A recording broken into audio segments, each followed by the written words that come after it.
Digo, sigue, y su actígrafo salió Que no. que la canija se duerme Sí, a las tardísimo. 2. Y ese día tuvo toda la noche tapada la nariz. Entonces, Sí. ¿tú viste su Eh, sí tiene sueño, amor. pero no de narcolepsia? Sí, porque tiene en el día sueño, amor, no debería de tener, pero con la privación de sueño que tiene, no. O sea, no podemos decir que tiene narcolepsia. Entonces, más bien, pues un día puedes venir aquí, ¿sí? Y ya lo revisamos. Que no, lo revisamos, te digo cómo está y qué hacemos, ¿no? Ok, órale, pues. Sí. Yo te aviso para ver qué día, para que la traigo, sí. Entonces, un día que no tengan clases, sí, o algo. No, primero ve tú para que veamos el resultado y ya luego te digo si la llevas o no. Ok, órale, pues. Gracias, Marlene.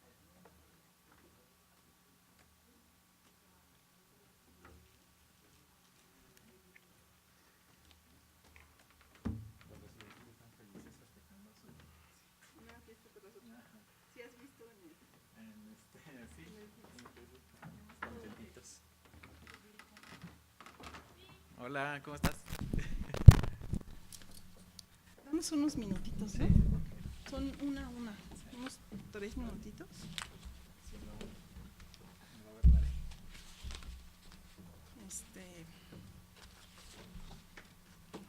Hola. Hola. Sí, claro. ¿Ya sabes cómo mover este? Sí. Atrás, adelante y Exacto. Gracias. Erika me dijo que ya tenemos registrado, ya tenemos por completo ya. Ajá, sí, me dijo ayer. ¿Registrado todo? Sí. Y ya se registraron las cuentas. Pues ya no nos falta que pasaran en una hora para empezar a hacer las transferencias. Súper. Espero que sea hoy o no tarde. Ok.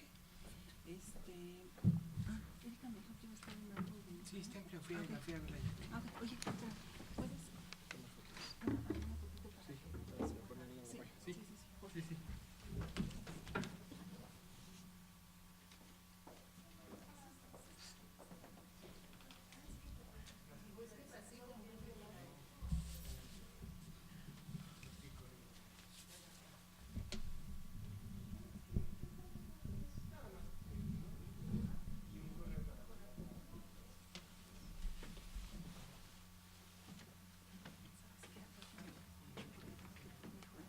Ah, sí. Ya no voy a cambiar. Ok. Pues ya no nos vamos. Bueno. Sí, Ajá, está bien, pero sin problema. cualquier cosa estamos en Ok. comunicación. Sí, claro, gracias, doctor. Por supuesto. Y lo que necesites, ¿no? Así sí, digo, tú tienes tu programa del encuentro, pero lo que sea, pues estamos en comunicación. Va, perfecto. Sí, yo creo que me voy a dar la tarea de venir. Sí. No está tan lejos. Sí, no. Y y mandas entonces todo lo que ya acabó. Okay. ¿No? Tus datos Sí, los datos fiscales. Le voy a pedir entonces a Erika que me pase los datos fiscales para de la factura ahorita de gasolina.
Bueno, pues buenas tardes a todos, bienvenidos, gracias por estar aquí en la sesión bimensual de la Academia Mexicana de Medicina del Dormir. En esta ocasión tendremos la oportunidad de escuchar al doctor Víctor Raúl Ramírez. Él es neumólogo egresado de esta institución con especialidad en trastornos respiratorios del dormir. Actualmente radica y labora en la ciudad de Querétaro y nos hablará sobre un tema, pues a pesar de ser tan prevalente, sigue siendo controversial. Tenemos transmisión en línea. Todos los que están en línea, por favor, háganos llegar su nombre, correo electrónico y lugar de donde nos están siguiendo para poder enviarles su constancia. Los que no se hayan registrado aquí pueden registrarse a la salida. Y bueno, sin más, los dejo con el doctor Víctor Ramírez. Muchas gracias, doctor, por tu participación. Hola, buenas tardes. Antes de iniciar la plática, quiero agradecer a la Academia Mexicana de Medicina del Dormir por haberme invitado y por supuesto a la doctora Margarita Reyes por haberme invitado. Todo esto salió precisamente por un tema muy importante. En lo particular me gusta mucho el tema de síndrome de obesidad y hipoventilación y es CPAP o binivel. ¿Qué tipo de ventilación es la que debemos de darle al paciente? Vamos a empezar. Bueno, esta invitación surgió porque, bueno, como comentó la doctora, hice la alta especialidad en trastornos respiratorios del dormir y tuve la oportunidad de ir a hacer investigación en Cáceres, España, con el doctor Juan Fernando Maza, con el doctor Francisco Gómez de Terreros y el doctor Jaime Corral, donde se hizo investigación sobre trastornos respiratorios del dormir, principalmente mucho enfocado al síndrome de obesidad y hipoventilación. Y de ahí pues han salido pues ya varios artículos, varias publicaciones que ya salieron y otras que están todavía pendientes de salir este año y probablemente posteriormente. El siguiente año. Van a salir por ahí, salió de la revista COPD, es de ventilación no invasiva en el paciente con síndrome de obesidad y hipoventilación, son perspectivas presentes y futuras, salió en el 2017 y está ahí en conjunto con un manual de CEPAR sobre neumología y que me invitaron también con los mismos autores a participar en un capítulo de síndromes de hipoventilación alveolar y por supuesto de síndrome de obesidad y hipoventilación. Entonces toda esta plática pues va a salir precisamente de todo esto. Me parece un tema muy importante ya que muchos de nosotros, muchos neumólogos de algunas otras especialidades tenemos enfrente siempre a un paciente con síndrome de obesidad y hipoventilación, con apnea del sueño también y ¿qué hacemos? ¿Qué decidimos hacer? ¿Qué es mejor para él? ¿Darle CPAP o darle ventilación no invasiva? ¿No?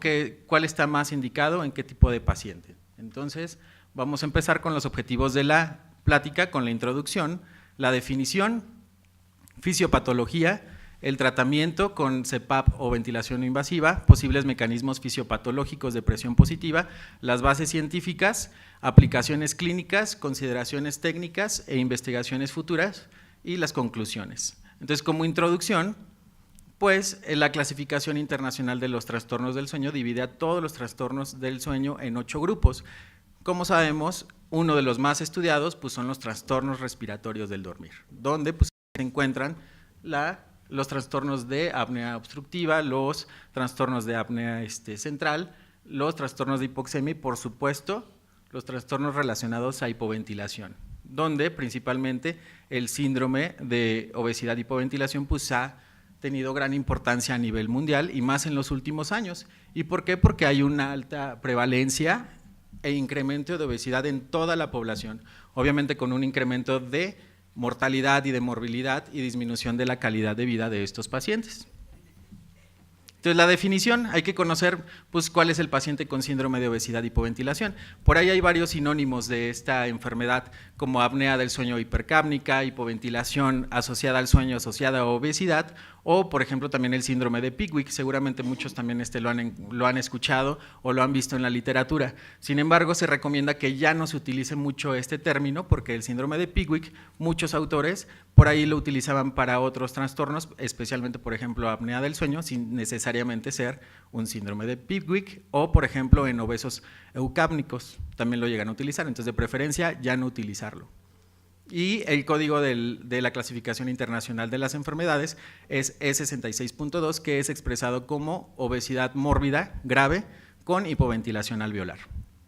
Entonces, estos pacientes se caracterizan por tener una insuficiencia respiratoria crónica y hipercápnica no secundaria a otras causas, hipoventilación alveolar durante el sueño con o sin episodios apnéicos y trastorno dependiente meramente de obesidad, siempre. Entonces, estos pacientes con síndrome de obesidad y hipoventilación, en un 90% tienen apnea del sueño, pero todos, el 100%, van a tener, obviamente, una hipoventilación, ya sea diurna y también una hipoventilación durante el sueño, que se define como un incremento de la CO2 por arriba de 10 milímetros de mercurio por encima de la basal en vigilia, con desaturación de oxígeno, y que no son tal cual debidas por alguna causa obstructiva.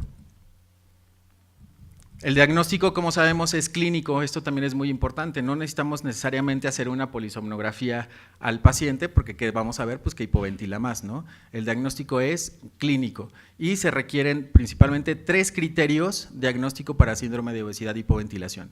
Uno, que es la presencia de hipoventilación durante la vigilia mayor de 45 milímetros de mercurio, que puede ser medido por gasometría, por ya sea por el CO2 transcutáneo o exhalado, y también la presencia de obesidad, definido como un índice de masa corporal mayor de 30 y en niños por arriba del percentil 95 para edad y género, y por supuesto también el tercero, que sería que la hipoventilación no sea debida por otra causa, es decir, se están descartando que tenga alguna otra enfermedad del parénquima pulmonar, de caja torácica, de medicamentos o sustancias u otra cosa más.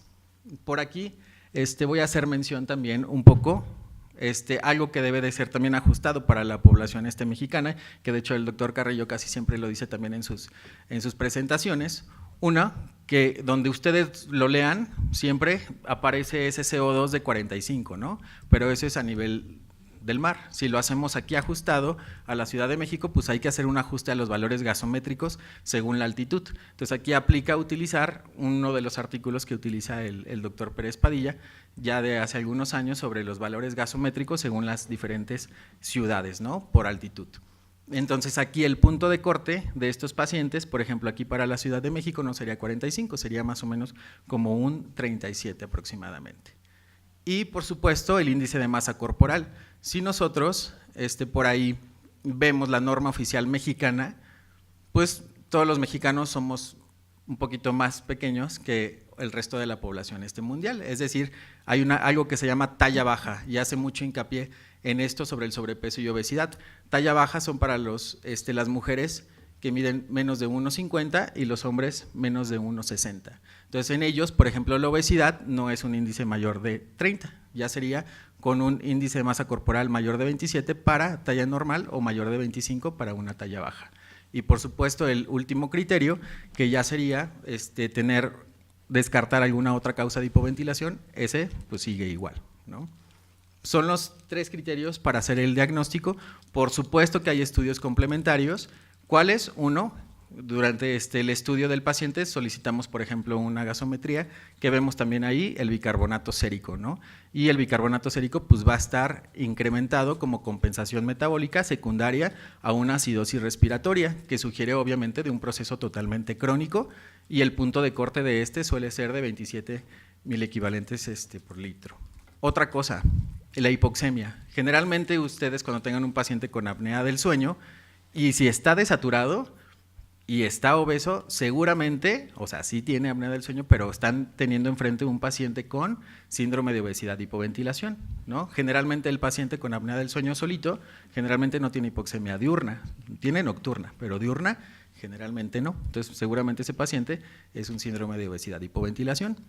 Y por supuesto, si hacemos pruebas complementarias como pruebas de función respiratoria, llámese espirometría, los pacientes pueden tener una espirometría normal o típicamente sugieren restricción, ya sea leve o moderada, pero esto es secundaria a obesidad. ¿Okay?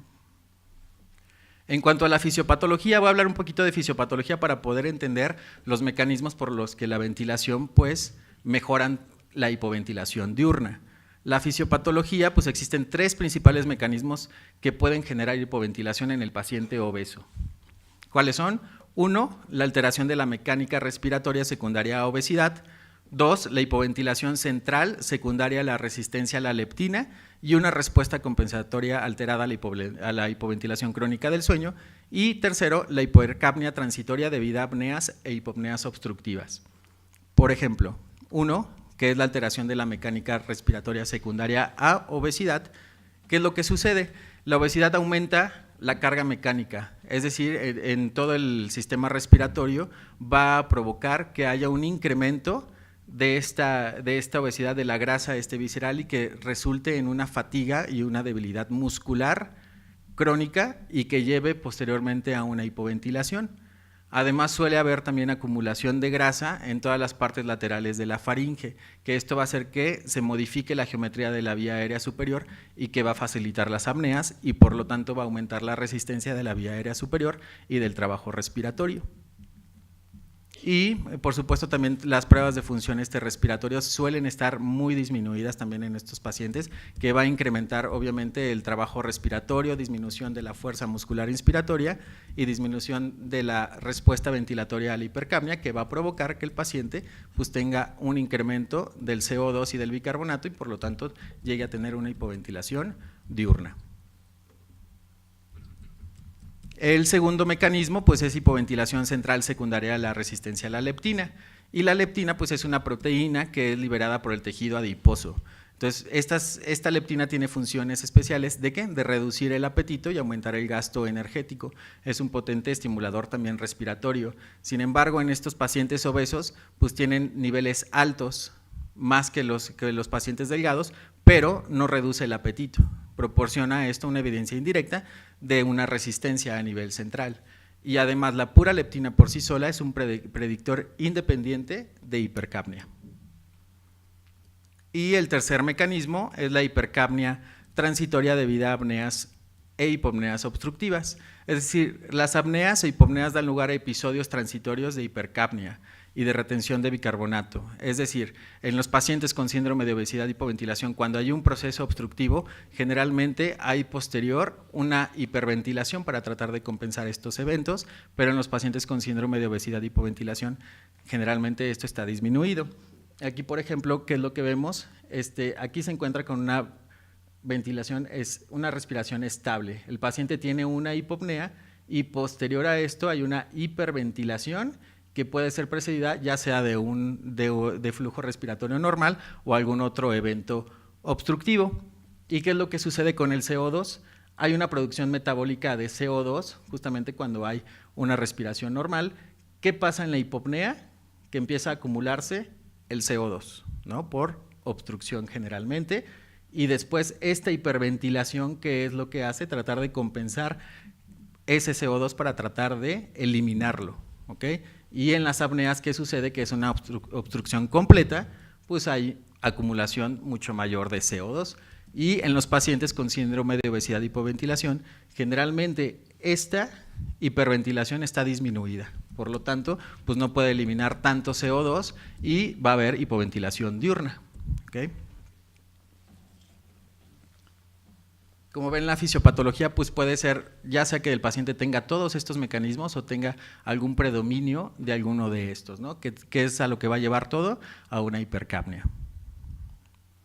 Ahora sí, el tratamiento en la actualidad no existe alguna pauta o alguna guía internacional sobre síndrome de obesidad y hipoventilación que nos diga qué es lo que debemos de hacer con estos pacientes. Sin embargo, pues hay varios estudios y ensayos controlados que han sido publicados y sabemos que obviamente el tratamiento de estos pacientes, el ideal, pues es la pérdida de peso, ya que puede mejorar muchísimo la insuficiencia respiratoria, la hipertensión pulmonar y los trastornos del sueño. Sin embargo, si lo llevamos a la práctica clínica, pues es muy difícil de lograr, ¿no? Hay pacientes que sí logran bajar de peso, pero muchos que no pueden hacerlo, ¿no? O que llegan a hacerlo, pero no llegan a mantener esa pérdida de peso por más tiempo. Entonces el CPAP y la ventilación no invasiva, pues es uno de los principales tratamientos que hay que dar para estos pacientes, ya que se ha visto que mejora el intercambio gaseoso y por supuesto los trastornos del sueño. Puede mejorar el intercambio de gases, ya sea el CPAP o el binivel, de 30 a 90 días y esta mejora pues es proporcional según a la buen apego o buena adherencia que tenga el paciente. Generalmente cada hora de sueño disminuye 1.8 milímetros de mercurio de CO2 y va a incrementar 3 milímetros de PaO2, mejoran, ¿ok? Y ahora, ¿cuáles son los posibles mecanismos fisiopatológicos de mejoría con presión positiva en estos pacientes? Es decir, tenemos un paciente con síndrome de obesidad y hipoventilación y como sabemos ya hablamos de los 3 principales mecanismos que van a generar hipoventilación. Aumento de la carga mecánica, la resistencia a la leptina y los trastornos respiratorios del sueño. Entonces, en la carga mecánica, si damos tratamiento con CPAP y con ventilación no invasiva, ¿qué es lo que hace? La ventilación no invasiva generalmente disminuye el trabajo respiratorio del paciente al reducir la actividad de la presión inspiratoria que hace el paciente durante la noche y durante el día pues va a mejorar esa debilidad, ¿okay? Va a disminuir el trabajo respiratorio y por lo tanto va a haber reposo muscular que va a llevar a una disminución de la hipercapnia diurna. ¿Okay?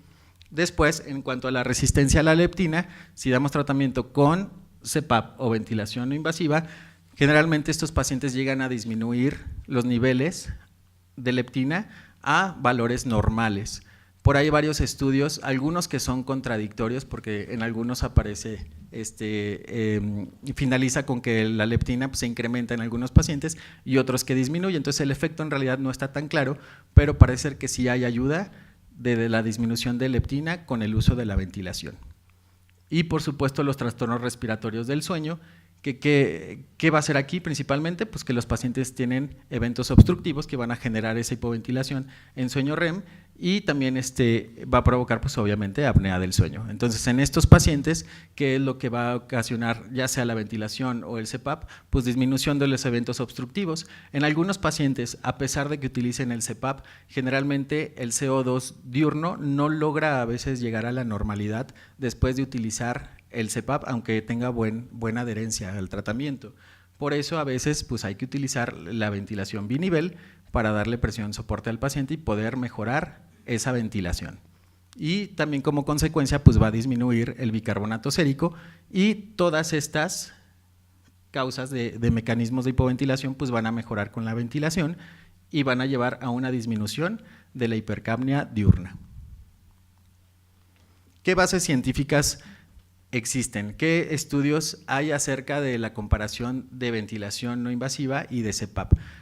Hay varios, 4 principales estudios controlados aleatorizados que comparan estos diferentes tratamientos. 2 de ellos comparan el CPAP con la ventilación no invasiva, otro ventilación con medidas conservadoras y otro donde se muestran los primeros resultados de un estudio grande, multicéntrico, que es el estudio PICWIC, realizado precisamente en España, que incluye las modalidades de tratamiento más extendidas, es decir, modificación del estilo de vida, uso de CPAP y uso de ventilación no invasiva. El primer estudio aleatorizado comparó la eficacia a corto plazo de los tratamientos de CPAP y de ventilación en 36 pacientes con síndrome de obesidad y hipoventilación y pues se vio que no había diferencias a los 3 meses de haber utilizado ventilación no invasiva o CPAP. El CO2, la saturación y el bicarbonato generalmente quedaron muy similares e igual la escala de somnolencia de Epworth fue también muy igual entre estos pacientes. El segundo estudio fue un estudio donde se incluyeron 37 pacientes con hipercapnia leve con ventilación invasiva frente a un grupo control que era solamente tratado con medidas conservadoras, que eran medidas conservadoras, pues dieta y ejercicio. Entonces, en estos pacientes se analizaron diferentes variables gasométricas, variables polisomnográficas, y de metabolismo lipídico y también de perfil inflamatorio. ¿Y qué se vio en estos pacientes? Pues que sí había una reducción de todos los parámetros de sueño, todos los parámetros fisiológicos de CO2, de bicarbonato en los pacientes que utilizaban ventilación no invasiva en comparación con el grupo control, y no así se vio en los pacientes que solamente tenían medidas conservadoras. Entonces aquí obviamente pues mucho mejor ventilación a solamente darle tratamiento de bajar de peso y ejercicio. El otro estudio, el estudio PIWIC aún en desarrollo, pues es un estudio aleatorizado que se llevó a cabo más o menos como en 18 centros en España, que aquí compara a los pacientes, como les decía, utilizar CPAP, ventilación no invasiva o medidas de cambio de estilo de vida. Trató de incluir más de 300 pacientes. Por ahí ya hay una primera revisión de estos estudios, donde se incluyó a 221 pacientes con apnea del sueño grave, aleatorizados con ventilación invasiva, CPAP y las medidas de estilo de vida. Y se realizaron diferentes variables polisomnográficas de calidad de vida, de cuestionario de caminata de 6 minutos, y se vio cuál era el resultado después de 2 meses de tratamiento. ¿Y qué fue lo que se vio? Que el CO2 mejoró en cada uno de los 3 tratamientos, con mayor uso la ventilación no invasiva, un poco mejor que el CPAP, con una diferencia significativa en el grupo de medidas conservadoras, o sea, era mucho mejor con CPAP o con ventilación invasiva. Y por supuesto también la reducción de CO2 pues dependía mucho del cumplimiento en el tratamiento de los pacientes, que más o menos de todos ellos era aproximadamente de 5 horas y media de adherencia. Y el último estudio, aquí es del año pasado, es de Australia, donde se asignaron al azar el uso de ventilación invasiva o CPAP durante 3 meses a 60 pacientes, y aquí el objetivo primario pues fue la frecuencia de fracaso del tratamiento, que era definido como un ingreso hospitalario, insuficiencia respiratoria persistente o falta de adherencia. Y aquí de los 57 pacientes que completaron el estudio, no existieron diferencias en el fracaso entre CPAP o ventilación no invasiva. Y por ahí la gravedad basal de la insuficiencia respiratoria fue el único predictor significativo de insuficiencia ventilatoria hasta los 3 meses. Entonces, como ven, pues hay varios estudios que se han hecho y a lo mejor se pueden quedar igual, ¿no? Entonces, ¿qué es mejor? ¿Qué es mejor el CPAP o qué es mejor ventilación invasiva para estos pacientes? Como ven, los dos pues mejoran el intercambio de gases, mejoran los trastornos respiratorios de sueño y probablemente también la función pulmonar mejora y el impulso respiratorio central al CO2. Ahora, en la práctica clínica pues está un poquito complicado poder saber qué es lo que vamos a utilizar para este paciente. No debe de serlo tanto así. El CPAP debería de ser la modalidad inicial de tratamiento para el paciente que tiene apnea del sueño grave. ¿Ok? CPAP, apnea del sueño grave, porque esto es mucho más sencillo, es de más bajo costo que un binivel y tiene también eficacia, como ya vimos. Y en los pacientes con síndrome de obesidad y hipoventilación sin un número significativo de apneas, su hipoventilación puede ser causada por otra causa, otro mecanismo fisiopatológico, y aquí se debe de preferir la ventilación no invasiva. Es decir, si por aquí hay duda de cómo debemos de tratar a ese paciente, tenemos al paciente con síndrome de obesidad y hipoventilación. Tiene una apnea del sueño leve o moderada, es decir, tiene predominio de hipoventilación nocturna. El paciente debe de ir directamente a una ventilación no invasiva. Y por ejemplo, si tenemos un paciente con apnea del sueño grave, donde sabemos que el mecanismo fisiopatológico de esa hipoventilación seguramente es por obstrucción, ¿qué se debe de dar? CPAP, ¿ok? Y a los 3 meses debemos de valorarlo, por supuesto. Y podemos ver si es un paciente respondedor o no. Respondedor si es que mejoró la oxigenación y por supuesto el CO2 pues disminuyó. Si es así, debe de continuar con CPAP. Si hay falla una de estas dos cosas, el paciente debe de ir a una ventilación no invasiva. Hay otros modos de tratamiento relativamente más nuevos, ¿no? El AVAPS, la presión soporte con volumen asegurado, que asegura el suministro de volumen corriente durante la ventilación de doble presión o de 2 niveles. Y aquí se va a modificar el volumen corriente, el EPAP para ajustar y resolver esos procesos obstructivos, y el IPAP, que es para alcanzar el volumen corriente. Algunos también pueden aquí agregar la frecuencia de respaldo para el control de las apneas centrales que pueden emerger después del tratamiento con presión positiva. Y también ha funcionado, la eficacia es similar al estándar, también puede ser utilizado, no hay tantos estudios al respecto, sin embargo, AVAPS pues obviamente pues tiene mayor costo, ¿no? Si de por sí el puro binivel es más costoso, el AVAPS pues todavía lo es más. Y la duración de tratamiento, o sea, ¿hasta cuándo debo de llevar al paciente de utilizar la ventilación no invasiva? Que no está establecido, no hay algunas guías, parece ser que es un tratamiento indefinido. Por aquí se hizo un análisis, un estudio prospectivo de 12 pacientes, fueron poca cantidad de pacientes para el estudio, donde fueron tratados con éxito durante 1 año con ventilación no invasiva y se les pidió suspender el tratamiento durante 3 meses. Entonces, ¿qué fue lo que se vio? Que en el paciente que se le retiró la ventilación no hubo diferencias significativas o no hubo un incremento significativo de CO2, de pH o de PaO2. Es decir, parece ser que no se modificaba tanto. Obviamente, seguramente si es que el paciente ya no utilizaba la ventilación más de 3 meses, seguramente los valores gasométricos iban a cambiar, ¿no? Pero ¿qué nos puede ayudar este estudio? Pues sugiere la posibilidad de a lo mejor de suspender la ventilación en periodos cortos. ¿Cuáles son esos periodos cortos?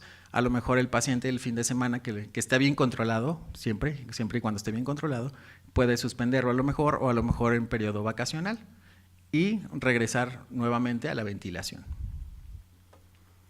Otra cosa, la oxigenoterapia. El oxígeno, el 20 a 30% de los pacientes con síndrome de obesidad y hipoventilación persisten con desaturaciones de oxígeno durante el sueño, a pesar de tener un buen tratamiento con CPAP o con ventilación no invasiva. Entonces, una concentración elevada de oxígeno, que llegamos a verlo muchas veces, que el paciente llega al consultorio y a lo mejor alguna otra especialidad ya le recetó oxígeno, ¿no? A lo mejor lo vio muy gordito, desaturado y ya viene con oxígeno. Sin embargo, pues esta concentración puede hacer inclusive que haya mayor hipoventilación, ¿no? Que haya mayor incremento de CO2. Entonces, no hay datos disponibles en realidad sobre este uso, ¿no? Sobre este procedimiento, si está bien hecho o no está bien hecho. Por ahí estudio Pickwick que les comento, hay un análisis ya post hoc, que el objetivo fue evaluar la eficacia a mediano plazo del tratamiento con ventilación invasiva CPAP y además uso de oxígeno suplementario. Y los resultados a los 2 meses se vio que la ventilación, los pacientes que utilizaban ventilación no invasiva redujo la presión arterial sistólica, que pudo también haber sido ocasionado porque estos pacientes también disminuyeron de peso. Entonces, pudo haber sido eso también. El CPAP, aquí aumentó la frecuencia de presentar confusión matutina, un poco de cefalea.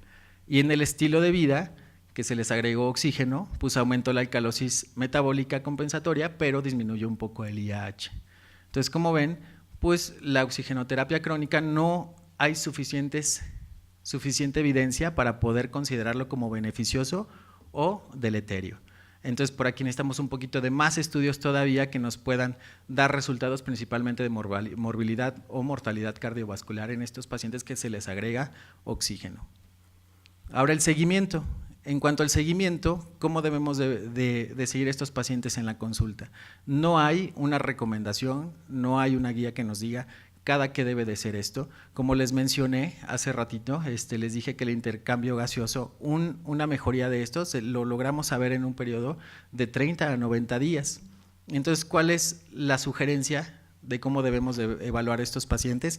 Ya que iniciaron el tratamiento, 1 a la semana, ¿no? Para ver cómo se encuentra el paciente y ver principalmente pues el apego, por ahí algunos efectos secundarios, molestias, poder ayudar a resolver para que el paciente tenga mayor adherencia. A lo mejor no tanto vamos a ver aquí un cambio de CO2, lo vamos a ver posteriormente. El siguiente, al mes, hay que ver el paciente al mes y después cada 3 o cada 6 meses, ¿no? Siempre con gasometría, ¿no? Que es lo que tenemos al alcance para poder ir viendo esa mejoría de CO2. Todo esto depende del cumplimiento de la tolerancia y de la evolución de cada paciente. En cuanto a las consideraciones técnicas, en cuanto al ajuste y titulación, el CPAP pues puede titularse de forma muy similar como a los pacientes que tienen apnea del sueño. No hay un consenso uniforme, generalmente los pacientes requieren un poquito de mayor presión, los pacientes con síndrome de obesidad, hipoventilación, que los pacientes con apnea del sueño solita, ¿no? La presión media por ahí en algunos estudios se ha reportado de 14 centímetros de agua. Estos son estudios en otros lados, ¿no? Aquí en México generalmente las presiones son más altas. Seguramente el paciente aquí en México con pura apnea del sueño pues debe de andar a lo mejor unos 10, 12, 14 tal vez, ¿no? Y con con síndrome de obesidad y hipoventilación puede hasta incrementarse tal vez 18 o 20, ¿no? Y el auto-CPAP es un procedimiento que se utiliza muchísimo, ¿no? Para poder titular la presión terapéutica que requieren estos pacientes con apnea del sueño y sin embargo muchos de los estudios que se hacen con auto-CPAP por ahí excluyen a los pacientes con síndrome de obesidad y hipoventilación. Entonces, sin embargo, no se conoce en realidad si esta práctica pues es considerada como muy buena. Sin embargo, pues la hacemos, ¿no? La hacemos y en realidad el paciente le va bien. Y en cuanto a la ventilación no invasiva, el IPAP aquí tenemos presión inspiratoria, presión expiratoria y obviamente la diferencia de presión soporte. Entonces el IPAP suele ser alto, ¿no? El promedio suele ser de 18 a 20 y el EPAP pues ya depende según la severidad de la apnea del sueño, ¿no? Que es para vencer la obstrucción que tiene el paciente, que suele ser a lo mejor por ahí un poquito arriba de 8, ¿no? El punto es también que esa presión soporte no sea menor de 4, ¿no? Pues si es menor de 4 es casi como si estuviera utilizando un CPAP, ¿no? Entonces debemos de utilizarlo pues mínimo a lo mejor un 6. ¿Existe la posibilidad de darle frecuencia de respaldo al paciente? Sí, algunos lo han utilizado. Suele ser generalmente de 12 a 15. Si es que no se conoce en realidad la frecuencia de respaldo que tiene el paciente, pues debe de ser una similar al mientras duerme el paciente, ¿no? Generalmente no debe ser menos de 10 o la de despierto menos 2.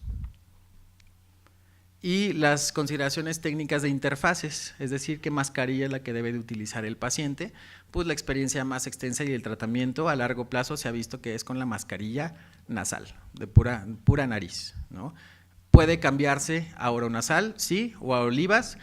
Tal vez a olivas, generalmente las presiones son altas, no lo va a tolerar mucho, ¿no? Pero a lo mejor sí cambiarlo oronasal si hay algún motivo justificable. ¿Cuál puede ser? Pues que el paciente tenga una fuga oral importante, ¿no? Que abra la boca, que tenga alteraciones de nariz, una insuficiencia respiratoria aguda, es decir, el paciente que a lo mejor llega a urgencias con una insuficiencia respiratoria, un cor pulmonar y demás, que requiere ventilación. Aquí sí, en proceso agudo, pues se recomienda obviamente una mascarilla oronasal, ¿no? Porque el paciente durante el proceso agudo pues trata de abrir la boca para vencer la presión que se genera en vía aérea superior. Entonces, por eso utilizamos la oronasal. En cuanto a las investigaciones futuras y las conclusiones de esta charla, pues se necesitan estudios controlados o por lo menos largas series observacionales para responder todavía algunas preguntas clínicas sobre CPAP o binivel, ¿no? Y por ejemplo también el uso de oxígeno, ¿no? Como les decía, a lo mejor para conocer la morbilidad, mortalidad cardiovascular, ¿no? A largo plazo. Estamos en espera de los resultados a largo plazo del estudio PICWIC, que ya está por concluir. Ya hay por ahí ya varios estudios polisomnográficos, de caminata, por ahí de variables polisomnográficas que ya se están haciendo. Por ahí el primer resultado se va a dar a conocer en el siguiente congreso de ATS. Y existen dos importantes ensayos que comparan la titulación manual y automática en el paciente con síndrome de obesidad y hipoventilación. Como sabemos, ¿qué es lo que debemos de considerar en estos pacientes? Principalmente el CPAP debe de ser la modalidad de inicio de tratamiento para el paciente que tiene apnea del sueño grave, ¿ok? Y obviamente evaluarlo, darle seguimiento y ver si es un paciente respondedor. Y en el paciente que tiene predominio de hipoventilación sin tanta apnea del sueño, aquí está considerado la ventilación no invasiva, ¿ok? Este tema importantísimo por el incremento de la enfermedad de síndrome de obesidad y hipoventilación, por el incremento de obesidad en todo el mundo, ¿ok? Listo, sería todo.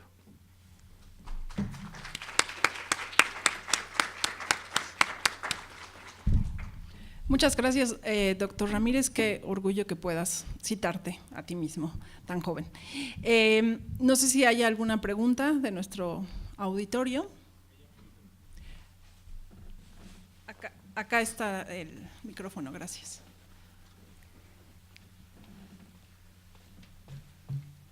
Víctor, pues, gajes de la estatura. Nuevamente me uno a las felicitaciones, es un orgullo para nosotros escucharte tan maduro en este tema. Y mi pregunta va enfocada a las posibles causas de que haya empeoramiento de la alcalosis metabólica, independientemente, ya sabemos, binivel ST es mejor que binivel S es mejor que CPAP en la población en general de hipoventiladores. Si el dinero no fuera un problema, pues obviamente sabríamos cuál sería el estándar de tratamiento. Pero lo que me preocupó fue qué pasó con estos pacientes que con cambios en el estilo de vida, por qué empeoró la alcalosis metabólica, qué es lo que suponen, porque o les daban diuréticos o estaban peorcitos y eso es preocupante. Sí, probablemente sí, a lo mejor el paciente utilizaba medicamento. No está todavía bien analizado Definido. eso, pero probablemente sí utilizaban a lo mejor algún diurético, ¿no? Que podría ser la principal causa. Tal vez en paciente gordito, que a lo mejor ya hasta cor pulmonale tal vez, ¿no? Que tal vez se le dio, probablemente sería una de las causas. Pero Sí, si no… preocupa, ¿no? Sí, preocupa, exactamente. Gracias. Sí, claro. ¿Alguna otra pregunta? Mientras lo piensan, nos siguen, curiosamente, de la Ciudad de México, de Monterrey, del Instituto Nacional de Nutrición, de aquí mismo, del INER, de la Clínica de Sueño de la UNAM. Muchas gracias para todos los que están y nos siguen en línea. En línea no tenemos alguna pregunta. Si no tienen más preguntas, pues agradecemos al doctor Ramírez Molina su participación. Te damos un reconocimiento y este pequeño regalo. Muchas gracias, Víctor. Quiero anunciarles, bueno, me da mucho gusto que haya mucha población joven, ¿no? Veo muchos estudiantes de medicina. En las escuelas de medicina, lamentablemente, no tenemos una materia sobre medicina del sueño. Qué bueno que están aquí, ojalá que sigan participando con nosotros. Tenemos sesiones bimensuales, tenemos un congreso anual y pueden seguirnos a través de nuestra página y redes sociales, medicinadeldormir.org. Si alguien no se ha registrado, regístrense por favor para poder tener sus datos y enviarles su constancia. Les recuerdo, les invito a la celebración del Día Mundial del Sueño que llevaremos a cabo en este mismo auditorio el 14 de marzo del 2018 y también les invito a que nos sigan en nuestra siguiente sesión bimensual el 20 de abril donde hablaremos sobre violencia en el sueño. Tendremos el honor de contar con la presentación de la doctora Vanessa Latriste, neuróloga del Instituto Nacional de Neurología. Víctor, muchas gracias y bueno, gracias.